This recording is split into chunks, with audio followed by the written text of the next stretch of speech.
उद्धव ठाकरेंची शिवसेना संपवण्यासाठीच आपण बसलोय असं विधान खासदार नारायण राणे यांनी केलेले आहे। नारायण राणेंच्या या वक्तव्याचा ठाकरेंच्या नेत्यांकडून समाचार घेण्यात आलाय।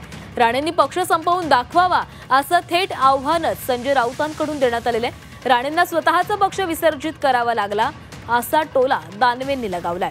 शिवसेना संपवण्यासाठीच आपण बसलो या नारायण राणेंच्या वक्तव्याचा ठाकरेंच्या नेत्यांनी चांगलाच समाचार घेतलेला आहे। स्वतःचा पक्ष विसर्जित करावा लागलेले लोक शिवसेना संपवण्याची भाषा करत असल्याचा घणाघात अंबादास दानवेंनी केलाय। तर राणे कसे निवडून आले यांची थेट आठवणच राऊतांनी करून दिलेली आहे। पाहूयात काय घडलंय। उद्धवचा आणि आदित्याचा धंदा काय? कामधंदा, मर्सिडीज फिरवतात, हे फिरवतात, पैसा येतो कुठून?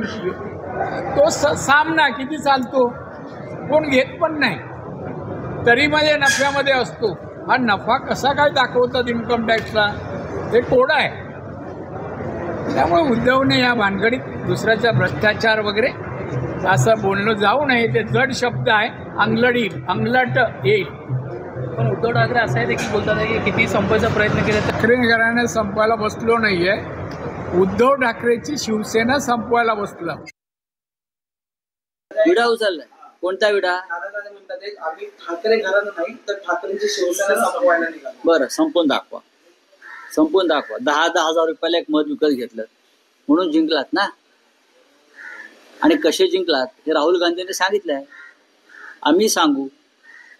आता त्यांच्या वयाकडे पाहता मी काय फार शब्द वापरत नाही, पण त्यांनी त्यांच्या वयाचं आणि केसावरील टोपाचं भान ठेवलं पाहिजे। कित्येक पिढ्या येतील आणि जातील। तुमच्यासारखे असे 2 दिवसात सुनता करून आले लोक काय करणार? तुमचेच पक्ष तुम्हाला विसर्जित करावे लागले, स्वतःचे पक्ष तुम्हाला विसर्जित करावे लागले आणि तुम्ही आमच्या पक्षाच्या गोष्टी करता का?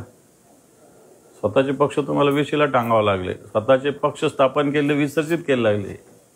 उद्धव ठाकरेंचा पक्ष जिवंत आहे। 20 आमदार आहेत, 9 खासदार आहेत, परिषदेमध्ये 7 आमदार, 27 आमदार आहे आणि 10-12 खासदार आहे। असा पक्ष शिवसेना संपवण्याचा अजून कोणता या माईचा लाल या पृथ्वी तलावर जन्मलेला नाही। नारायण राणे तर किती जाडकी पत्ती।